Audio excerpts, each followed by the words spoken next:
de la manière que ça va fonctionner pour l'art de s'exprimer, c'est à la pige. Donc, je vais piger les noms. Donc, personne ne sait encore qui va commencer. Les jeunes vont venir en avant, vont faire leur présentation, puis par la suite, ça va être filmé, puis par la suite, on va pouvoir faire les photos et faire les présentations des cadeaux et des diplômes. Donc, c'est un peu comme ça que ça va se dérouler. Donc, je vous souhaite un bon repas, puis on se revoit tantôt. Puis durant le repas, le président va vous adresser la parole là, à plusieurs reprises. Donc, surprenez-vous pas, là. Donc, c'est un peu comme ça que ça va se dérouler. Donc, je vous souhaite une bonne soirée. Alors, sans cloche à rien, merci à tous d'être venus ici pour notre souper Les Optimistes, l'art de s'exprimer. Alors, je crois personnellement que l'art de s'exprimer, c'est une nécessité dans la vie. Et puis, avec notre petit concours qu'on fait à l'art de s'exprimer, c'est de permettre à nos enfants de nous rappeler, nous les adultes, c'est quoi parler avec notre cœur. Parce que je suis pas mal certain que les mousses qui ont... je vous appelle les mousses. C'est pas méchant, c'est vraiment du fond de mon cœur. Je crois que c'est une flatterie. C'est de permettre aux enfants de nous rappeler qu'est-ce que c'est vraiment, là, de s'exprimer, d'exprimer nos pensées, nos rêves et nos choses comme ça. Et puis, personnellement, ça me fait vraiment plaisir de pouvoir présider votre souper. Je vous souhaite la bienvenue. Ça nous fait tellement plaisir de vous accueillir. Puis j'ai bien hâte de vous entendre, nous montrer, nous rappeler c'est quoi la patente, comment ça marche dans la vie. Là. C'est bon? Ben, merci beaucoup. Je vais vous laisser à José Carrier qui a organisé votre souper. Et puis, merci encore d'être venu. Puis ça me fait tellement plaisir que vous soyez là. Merci.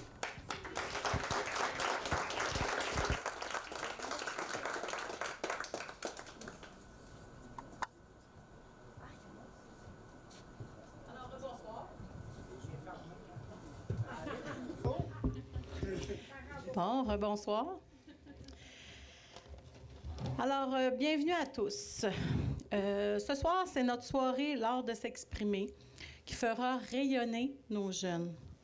Plusieurs d'entre eux feront une présentation pour la première fois. Je tiens à les féliciter à l'avance pour leur présentation qui demande parfois beaucoup de courage et de détermination.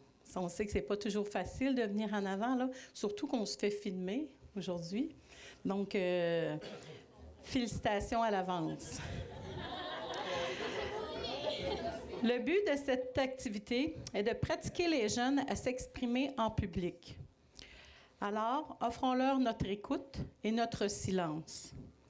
Le thème, juste avant de vous dévoiler le thème, ceux qui ont des cellulaires, s'il vous plaît, les mettre en mode vibration ou les fermer. On ne voudrait pas que les jeunes, pendant leur présentation, aient à entendre soient dérangés par la sonnerie du téléphone. Donc, offrons-leur notre écoute et notre silence. Le thème pour cette année est « La frontière est-elle mince entre l'optimisme et la réalité? » Je vous souhaite une belle soirée en compagnie de nos 10 jeunes participants qui vont venir se dévoiler devant nous.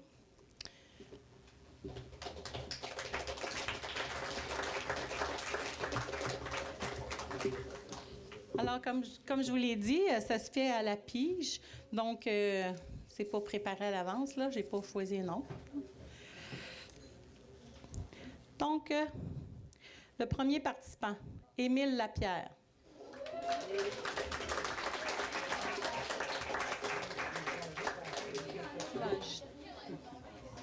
Daniel, peux-tu ajuster? Je parlais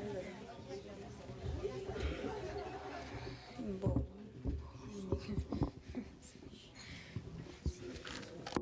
Ouais, c'est mieux un peu. Allô? Allô? Ok, bon. OK, ouais. La frontière est tellement mince entre l'optimisme et la réalité. Bonsoir, je suis un membre du Club Optimiste. Je m'appelle Émile Lapierre et j'ai 12 ans. J'habite à Amqui et je fréquente l'école Sainte-Ursule dans le programme d'anglais intensif. Ce soir, je vais vous parler du sujet donné cette année. La frontière est tellement mince entre l'optimiste et la réalité. Tout d'abord, je vais vous dire qu'est-ce qu'un optimiste, un réaliste et un pessimiste. Puis, je vais vous parler de comment réagirait l'une de ces personnes dans une situation délicate. J'espère que ma présentation vous intéressera et bonne écoute. Commençons. Dans les prochains instants, je vais vous parler des 3 types de personnes. Les optimistes, les réalistes et les pessimistes. Les optimistes, comme les gens de ce club, sont des personnes qui sont persévérantes, qui ne lâchent pas. La personne optimiste est positive, elle croit en ses chances et en soi. Elle persévère jusqu'à réussir.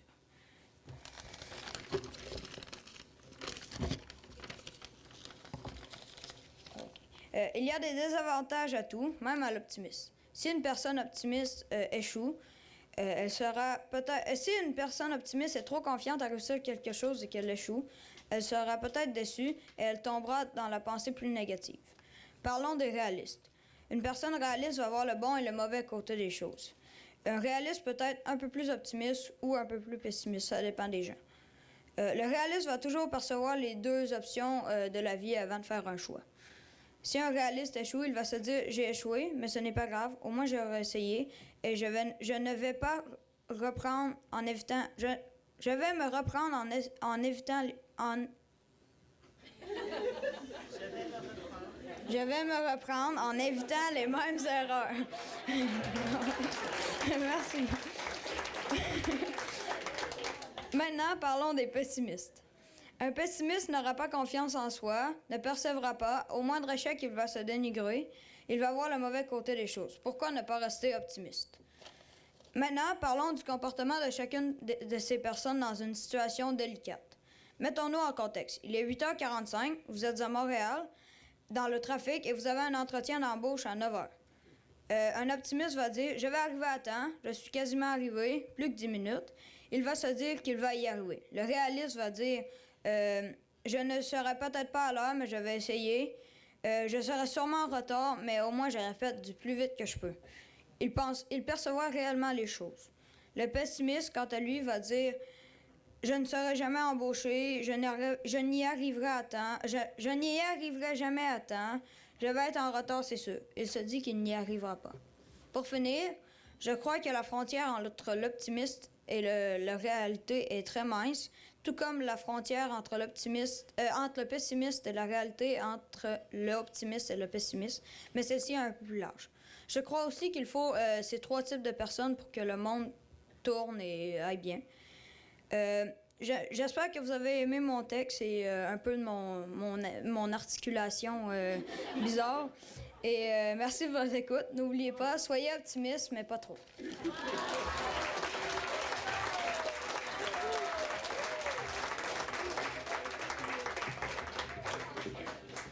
Merci, Émile.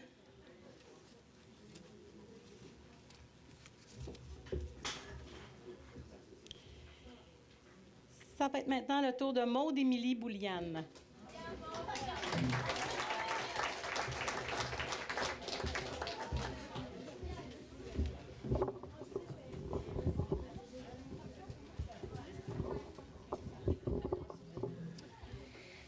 Bonsoir, chers membres du Club Optimiste. Je m'appelle Maude Émilie Bouliane. Je vis à Amqui.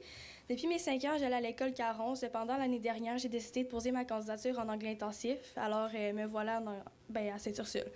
Avant de commencer, je m'excuse d'avance de danser la Zumba. C'est juste que quand je suis stressée, j'ai comme une habitude à danser un peu, puis à jouer avec mes doigts. Fait que désolée d'avance. Vous connaissez probablement Mme Julie et Miss Kelly. Bien, j'ai la chance de les avoir comme professeur.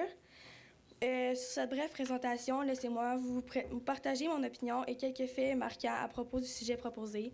La frontière est-elle mince entre l'optimisme et la réalité? Je vais commencer par différencier ce qu'est l'optimisme et le réalisme. En ce qui concerne les personnes optimistes, elles voient rarement le côté négatif des choses. Elles voient un avantage à tout ce qui leur arrive. Pour ces personnes, la vie est belle. En cherchant des exemples d'optimisme sur Internet, une citation a retenu mon attention. La voici. L'optimisme est une forme de courage qui donne confiance en soi-même et qui mène au succès. Je trouve cette citation extrêmement belle, vraie et sincère. Je pratique le basketball et lors des tournois, notre entraîneur est optimiste. Même si nous perdons la partie par 20 points, il nous dit de persévérer et de ne pas lâcher et de donner notre 110 %. Autrement dit, il nous transmet son positivisme, ce qui nous permet de gagner la plupart de nos matchs. Il y a aussi mes grands-parents qui sont l'optimisme incarné. Avant un tournoi de basket, il est hors de question d'imaginer le pire. Ils sont un exemple parfait de positivisme. Pour ce qui est des réalistes, ce sont des personnes qui voient autant le bon et le mauvais côté des choses. En général, nous sommes tous ces gens comme cela. Ma petite sœur est ce genre de personne. Avant des compétitions de natation, elle sait qu'elle peut autant arriver première que dernière. C'est la même chose pour moi avant un tournoi. Je sais que nous avons 2 options, perdre ou gagner. Cependant, j'aime garder confiance et imaginer le plus beau. Alors oui, la frontière est mince entre l'optimisme et la réalité.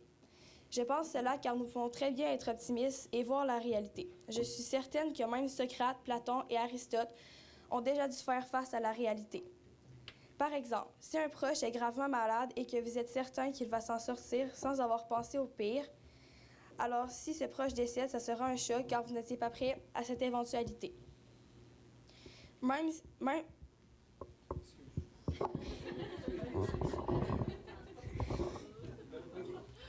Mais je vous accorde que c'est beaucoup plus facile à dire qu'à faire. Selon moi, la frontière est très mince car nous ne sommes pas nécessairement obligés d'être optimistes sans être réalistes. Les personnes de ce genre, je les surnomme les réaoptis. C'est un peu étrange, mais je trouve que ça les définit très bien. Ce soir dans la salle, je suis presque certaine que 75 % d'entre nous en sommes. Même moi, je fais partie de cette catégorie. L'optimisme constant mène à fragiliser notre psychologie du fait qu'en refusant de voir et considérer les mauvais aspects de la vie, nous nous plongeons dans une sorte d'empathie aux événements et n'agissons plus pour provoquer le changement. Nous perdons alors en flexibilité psychologique. Aussi, comme le formule le site scientifique américain, les personnes les plus optimistes sont très vulnérables aux événements malheureux et irréversibles. Certaines personnes vont dire que l'optimisme est bon pour la santé mentale, mais personnellement, j'aime mieux savoir ce que sera l'impact si ça tourne mal. De plus, si je suis trop optimiste à l'idée d'exceller dans un examen et que je rate celui-ci, bien comme on dit, ma bulle va être pétée. Alors, je préfère de loin être réaliste. Pour conclure, j'espère avoir répondu le mieux possible à la question qui était la frontière est-elle mince entre l'optimisme et la réalité. De plus, un gros merci aux membres du Club Optimiste de nous laisser nous exprimer sur la façon dont nous percevons la différence entre l'optimisme et le réalisme. Cette activité m'a fait réaliser à quel point la différence n'est pas très grande. Merci de m'avoir écouté pour une 2e année. Et vous, votre verre, le voyez-vous à moitié plein, à moitié vide. Bonne fin de soirée à tous et à toutes.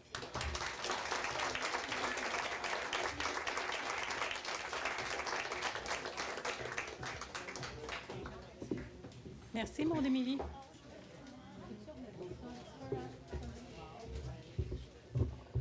Ça sera pas bien long, on va s'ajuster.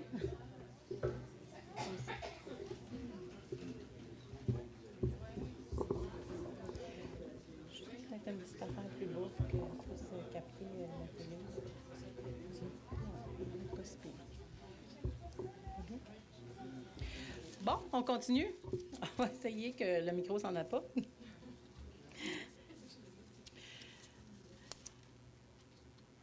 Amy Robinson.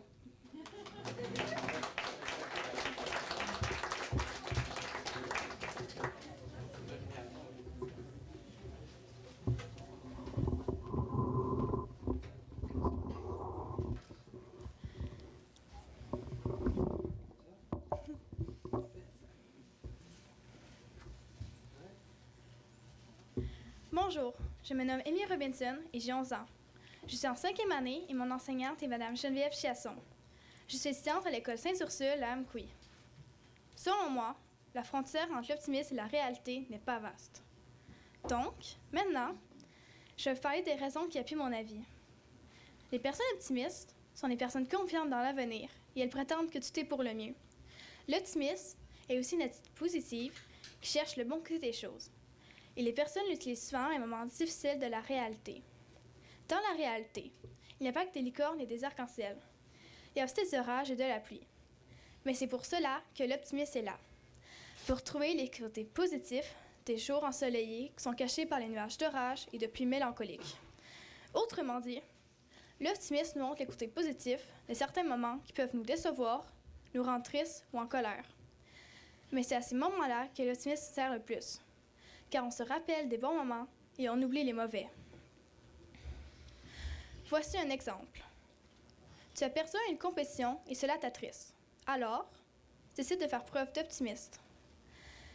Tu te rappelles que tu as eu une très bonne position, mais surtout, tu t'es très bien amusé. Ou encore, un exemple plus connu, les personnes optimistes verront un verre à moitié plein, et ceux qui le verront à moitié vide seront des personnes pessimistes. Pourtant, il s'agit de la même quantité, mais ils n'en ont pas la même perception. Mais qu'est-ce que des personnes pessimistes? Les personnes pessimistes sont le contraire d'optimistes. Donc, ils ne verront pas la vie seulement en rose. Si nous mettons le pessimiste et l'optimiste ensemble, cela forme la réalité. Ce qui veut dire que la réalité peut être joyeuse tout autant qu'elle peut être triste. En conclusion, je tiens à vous dire que tout le monde a une avis différente sur l'optimisme et la réalité. Mais pour moi, l'optimisme est une partie de la réalité qui est joyeuse et qui cherche le bon côté des choses. J'espère que vous avez aimé ma prestation et je vous souhaite une bonne soirée.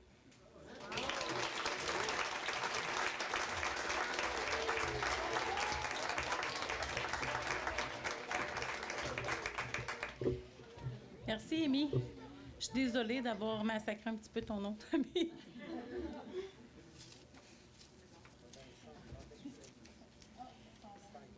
Nathan Bouliane.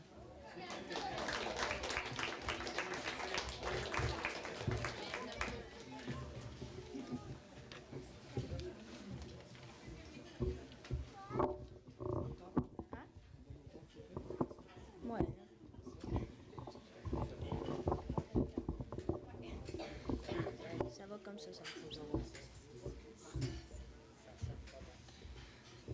Bonjour, je m'appelle Nathan Bouliane et j'ai 10 ans. Je suis en 5e année et mon enseignante est Madame Geneviève Chiasson. Moi, je ne crois pas que la frontière est mince entre l'optimisme et la réalité. Car c'est bien d'être positif et optimiste. Parce qu'avoir cette attitude aide beaucoup au succès. Mais les résultats ne viennent pas seulement en se disant que tout va bien aller. Puisqu'il faut aussi travailler très fort pour atteindre ses objectifs. Moi, je suis optimiste la plupart du temps, mais je sais que la réalité peut être bien différente de la façon que j'avais imaginé. Pour prouver mon point, je vais vous présenter 2 exemples. Mon premier exemple est celle de Nicolas qui a toujours été bon à l'école. Celui-ci aura justement un examen de sciences dans 5 jours. À chaque matin, il se lève en se disant qu'il va avoir 100% à son examen. Il est donc très confiant et optimiste. Par contre, dans la réalité, Nicolas étudie peu et passe beaucoup de temps devant les écrans. De plus, il a récemment manqué plusieurs jours d'école. Donc, ses chances d'avoir 100% sont pratiquement nulles. Nicolas a été optimiste, mais dans la réalité, c'est quasiment impossible de tout réussir sans effort. Voici le deuxième exemple expliquant mon opinion. Je suis allée faire une compétition de ski à Pin-Rouge en Gaspésie. J'étais accompagnée de mes parents et de ma sœur qui fait de la compétition aussi. Pendant plusieurs semaines, je m'étais bien entraînée, j'avais suivi les conseils de mon coach et j'avais travaillé très fort. Malgré le fait que j'étais très confiant et optimiste, la réalité, c'est que cette journée-là, ça a moins bien fonctionné et j'ai tombé. J'avais pourtant fait ce qu'il fallait, mais les résultats n'étaient pas là. Pour conclure, je crois qu'il est très important d'être optimiste et positif dans la vie de tous les jours, mais il est encore plus important d'être réaliste, car cela nous permet de garder les 2 pieds sur terre et de ne rien prendre pour acquis. Merci de votre attention et je vous souhaite une belle soirée.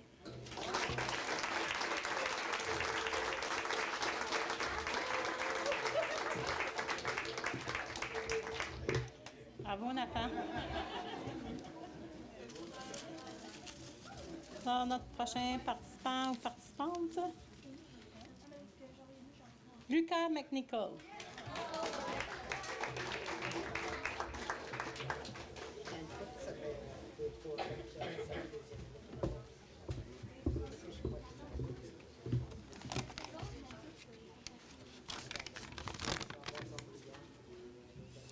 Bonjour, cher public. Je me présente.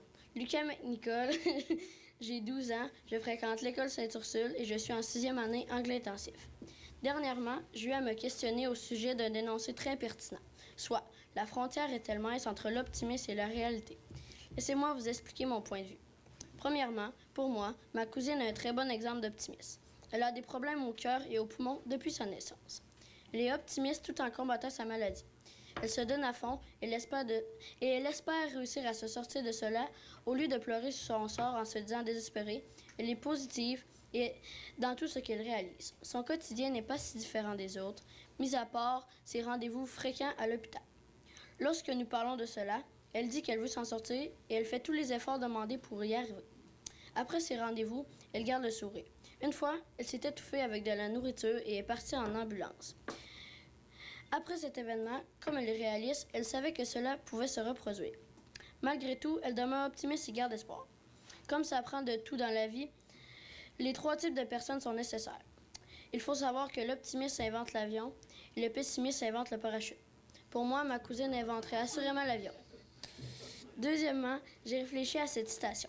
À la fin, le pessimiste aura peut-être raison, mais l'optimiste aura mieux vécu. Selon moi, cela fait du sens.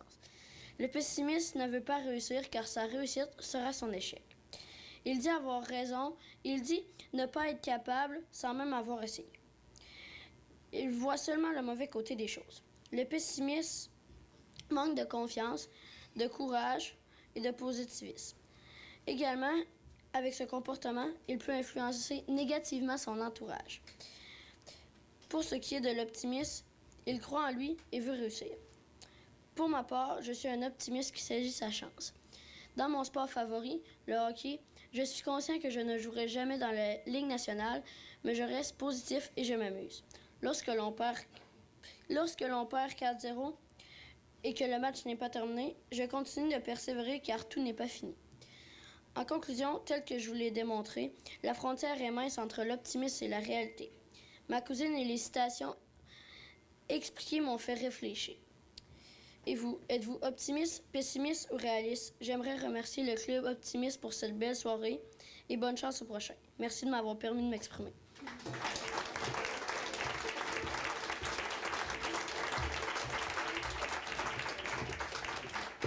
Merci, Lucas.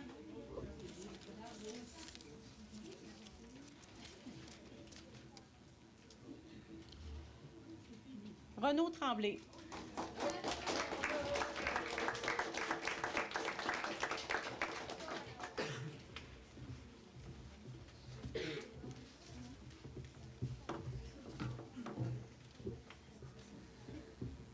Bonjour à vous, je me présente. Je m'appelle Renaud Tremblay, j'ai 11 ans puis j'habite à Amqui. Je suis en 6e année à l'école Sainte-Ursule en anglais intensif. Aujourd'hui, je vais vous parler la frontière est tellement mince entre l'optimisme et la réalité. Premièrement, l'optimisme, c'est voir le bon côté des choses, même dans les mauvais moments. Selon moi, l'optimisme est important car quelqu'un qui est pessimiste peut rester longtemps déçu sur une situation et ne plus passer à autre chose. Si tu es optimiste, cela ne veut pas dire que tu ne seras pas triste, mais que tu le seras moins longtemps et que tu passeras plus rapidement à autre chose. Bref, une personne optimiste est quelqu'un qui voit le beau dans un seul rayon de soleil.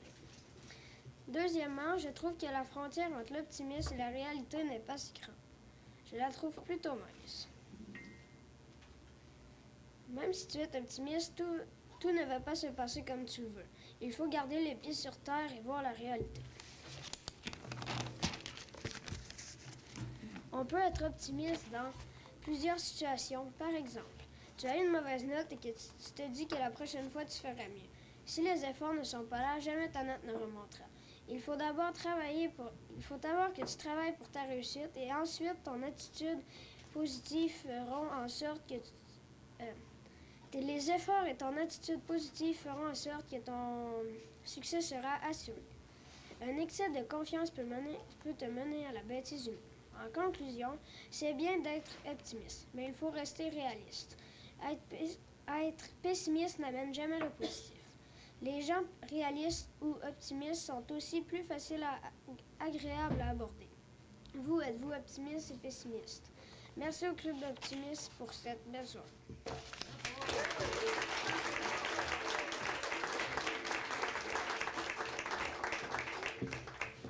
Félicitations, Renaud. Émilie Imbeau.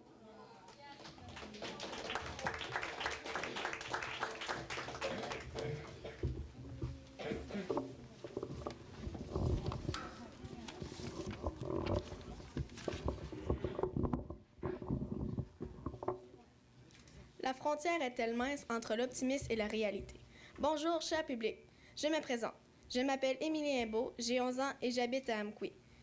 Je vais à l'école Sainte-Ursule et je suis dans le programme de l'anglais intensif. Ce soir, je vais vous parler du sujet suivant. La frontière est-elle mince entre l'optimisme et la réalité? Dans la présentation qui suit, je vais vous parler de la distinction entre l'optimiste, le réaliste et le pessimiste. Je vais vous montrer une situation qui va me permettre de vous démontrer ces trois aspects et je vais finir avec une brève conclusion. La distinction. Au sujet de la distinction entre l'optimiste, le réaliste et le pessimiste, je peux vous dire qu'une personne optimiste voit toujours le bon côté des choses, elle persévère et se fait confiance pour toujours se donner à fond et aller plus loin. Tandis que les personnes pessimistes voient le mauvais côté des choses, elles anticipent le pire et se découragent facilement. Donc, ils manquent de confiance en soi. Les gens réalistes, eux, voient le bon et le mauvais côté des choses. Ils perçoivent la situation telle qu'elle est et voient toutes les options possibles sans les exagérer ni négativement ni positivement. L'examen d'histoire. Il y a quelques semaines déjà, nous avons fait un examen d'histoire et il y avait plusieurs questions que je ne comprenais pas. À mon avis, l'optimisme m'a aidé car j'ai donné tout ce que je pouvais et ce que je savais. J'ai aussi été réaliste parce que j'ai regardé toutes les options possibles et j'ai perçu la situation dans laquelle j'étais. Le pessimisme, l'idée d'être pessimiste m'a passé par la tête, mais je me suis dit que ces personnes-là pensent négativement et que si je ne pensais pas positif, je n'aurais pas une bonne note. Si je me suis essayée et si ce n'était pas la bonne réponse, je l'aurai la prochaine fois. Grâce à cette attitude, je crois que ce sera gagnant. La brève conclusion. En conclusion, j'espère que mon texte vous a plu et que je vous ai démontré que la frontière est bien mince entre l'optimisme et la réalité. Merci de votre écoute et bonne soirée à tous.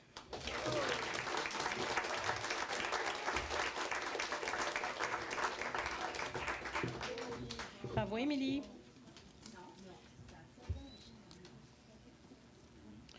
Lou Raphaël Tremblay.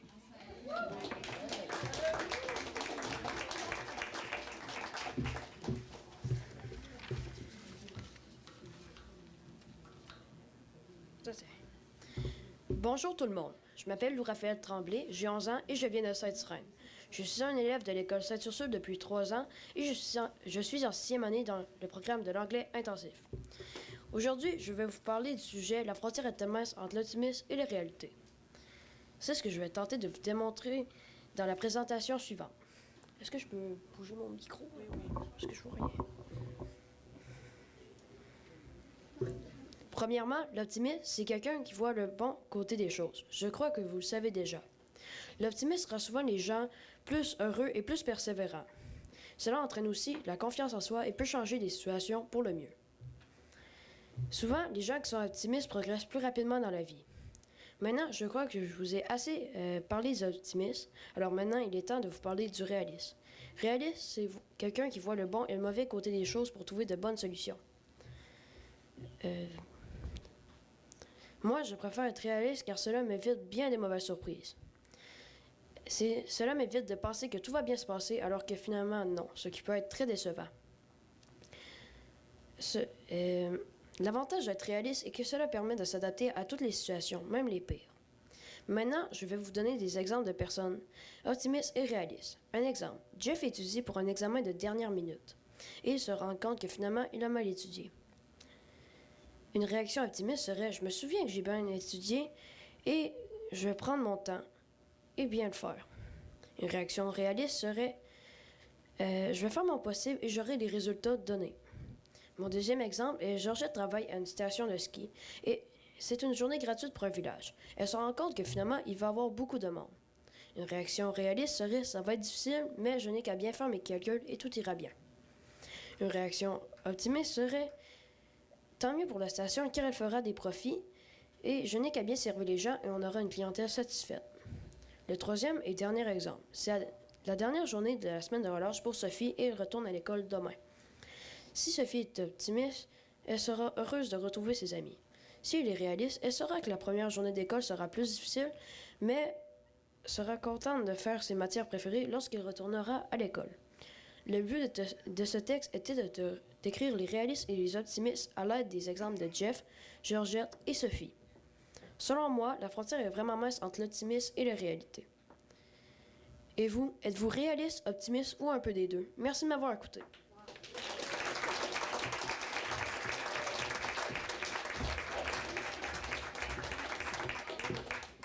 Merci, Louis-Raphaël. Joliane Gagnon.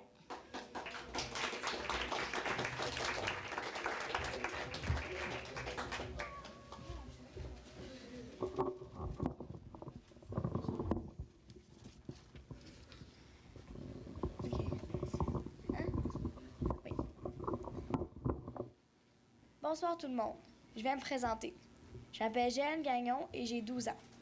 J'étudie à l'école Sainte-Ursule et je fais partie du merveilleux programme que propose l'anglais intensif.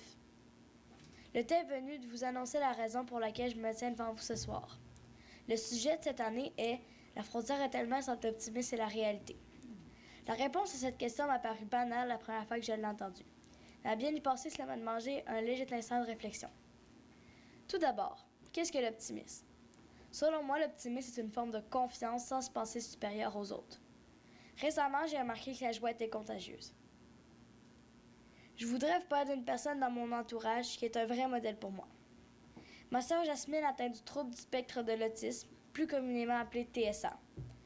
Seulement quelques jours après sa naissance, Jasmine a été transférée d'urgence à l'hôpital. Je n'avais alors que 3 ans quand cette tragédie est survenue. J'emploie le terme tragédie car malheureusement, Jasmine était entre la vie et la mort. Heureusement, puisqu'elle est une vraie guerrière, elle a survécu. Aujourd'hui, Jasmine est en pleine santé et vit sa vie comme elle le veut. Elle ne parle pas, alors au début, je n'arrivais pas à communiquer avec elle. Par-dessus tout, j'arrive à savoir qu'elle est heureuse car elle lance des cris du genre « Hi !» De plus, j'arrive à savoir qu'elle est heureuse car elle me rend de même. Son rire est contagieux et elle me redonne un sourire quand je vais moins bien.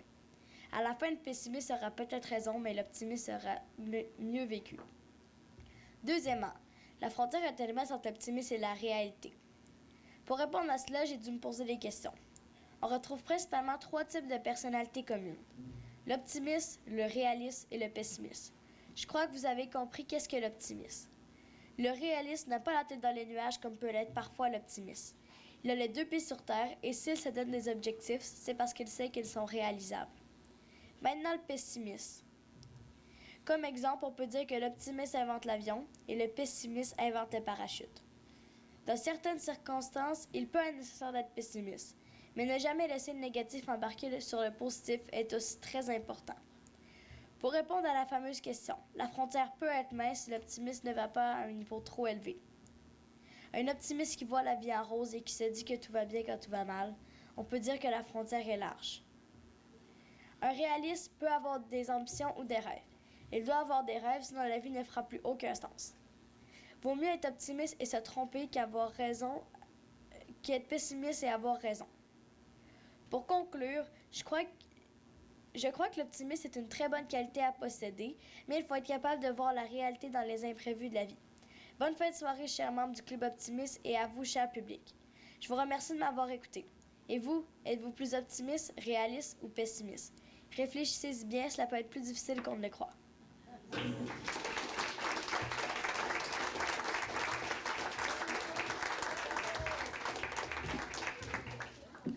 Merci, Joliane.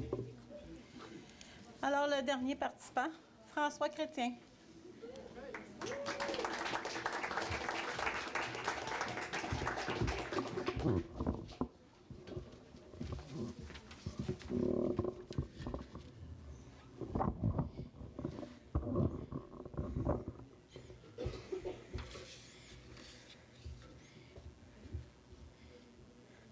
Bonjour à vous tous et à vous toutes.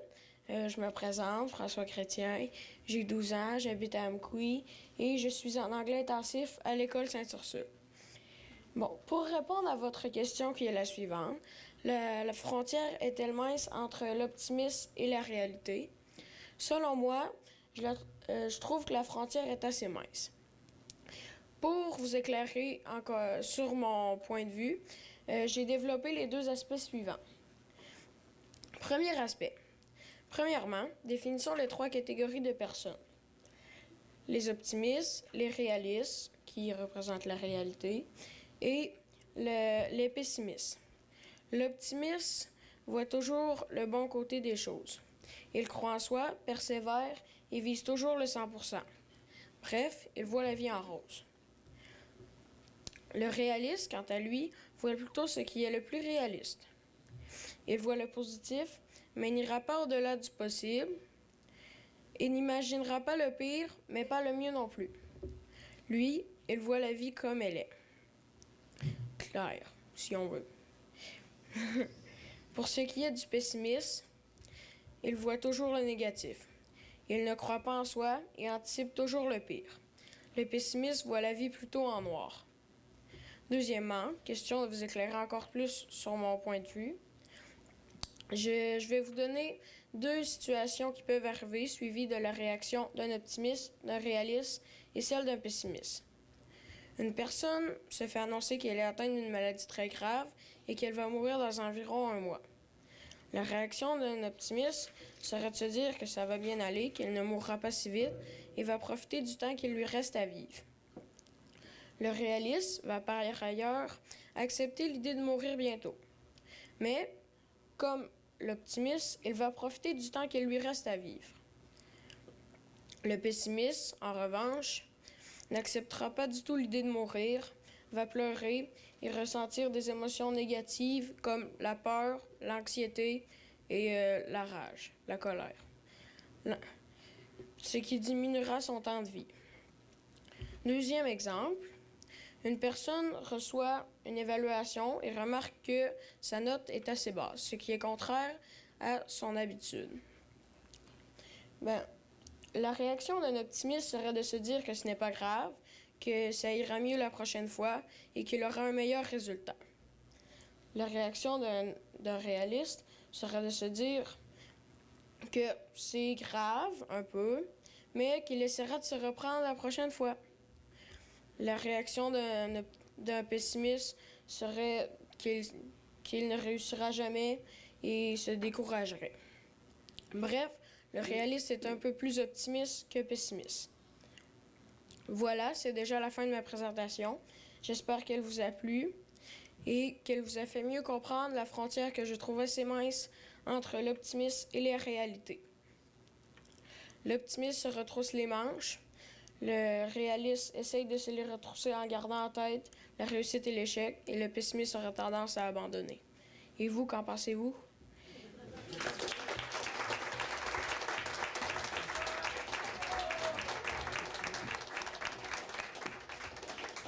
Alors, merci François. Alors, qu'en pensez-vous? Je crois que ces jeunes ont vraiment du talent. Ça prend beaucoup de courage pour venir en avant.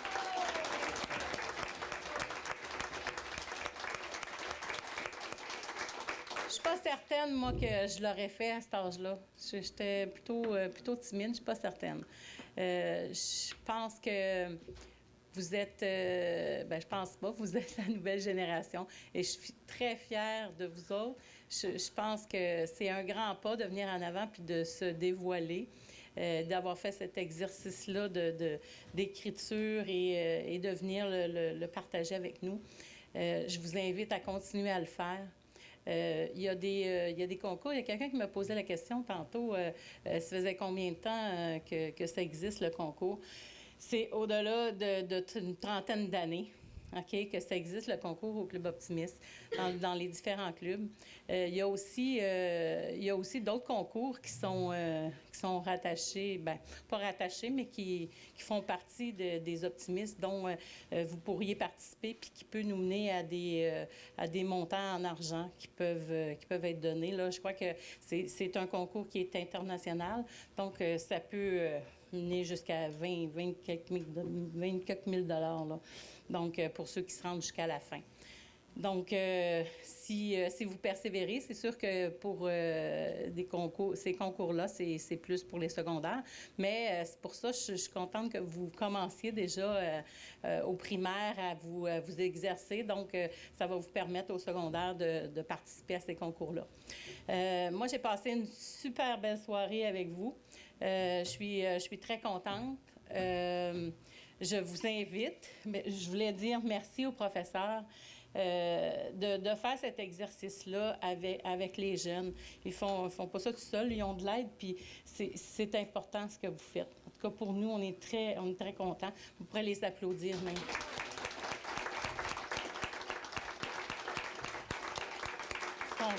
Ils sont 4 ce soir qui sont ici, là, de l'école Sainte-Ursule.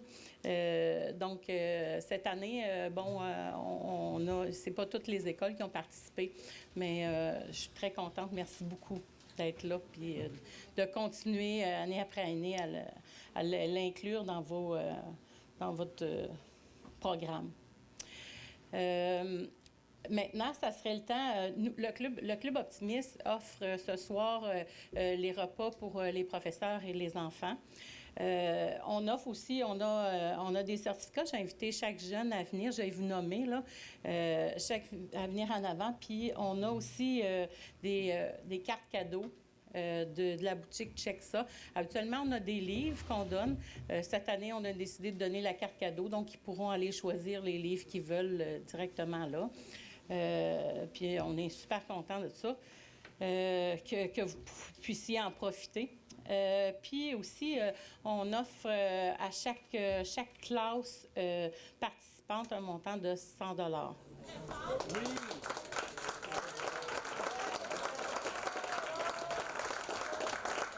Bravo!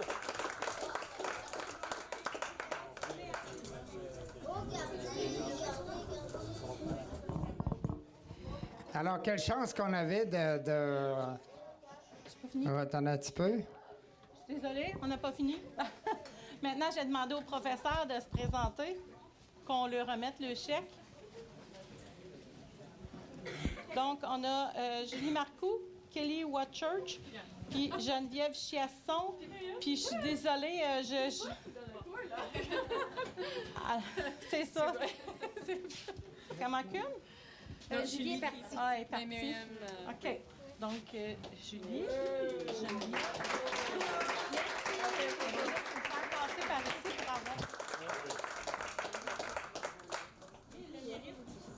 Oui.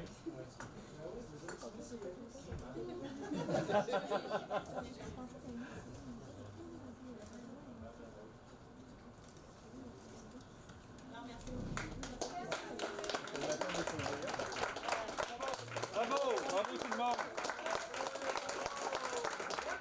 Bravo.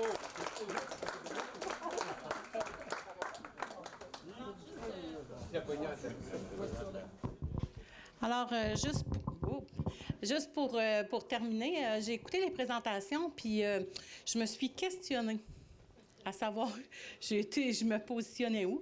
Je sais que je suis une optimiste. Je ne suis pas toujours réaliste et je suis très peu pessimiste. Alors, je me positionne à peu près là-dedans. Donc, je ne sais pas si chacun d'entre vous, vous voulez éventuellement faire la petite recherche intérieure, là. Mais moi, je me suis questionnée, puis c'est ce que ça m'a donné. Donc, je voulais partager ça avec vous autres. Fait que merci beaucoup d'avoir été là. Puis, je vous laisse le mot de la fin avec le président. Alors, merci, Josée, d'avoir passé du temps à organiser cette activité. Quelle chance qu'on a de pouvoir écouter nos enfants. comme j'ai dit au tout début, nous rappeler c'était quoi de communiquer avec notre cœur. Qu'importe la question, si on y pense vraiment, puis on vit ce qu'on répond, mais ça donne ce que nos enfants nous ont présenté. Alors, merci beaucoup. Merci aux gens de l'anglais intensif de l'École Sainte-Ursule. Est-ce qu'il y avait une autre école? 5 et 6 de l'École Sainte-Ursule. Est-ce que c'était la seule école qu'on avait qui participait? Donc, wow! Hey, Amkoui! Puis, pour les enfants, pour les gens, les jeunes personnes de l'anglais intensif, thank you very much for your effort and what a slice. Ask your teacher what it means. Alors, un gros merci encore, puis j'espère qu'on va se revoir l'an prochain. Merci à Mme Watchers et Mme Marcoux qui est partie et tout le monde. J'oublie les noms. Désolé. Alors, c'est vraiment une activité exceptionnelle qu'on a avec vous. Merci à vous, les jeunes gens qui sont venus nous présenter votre idée.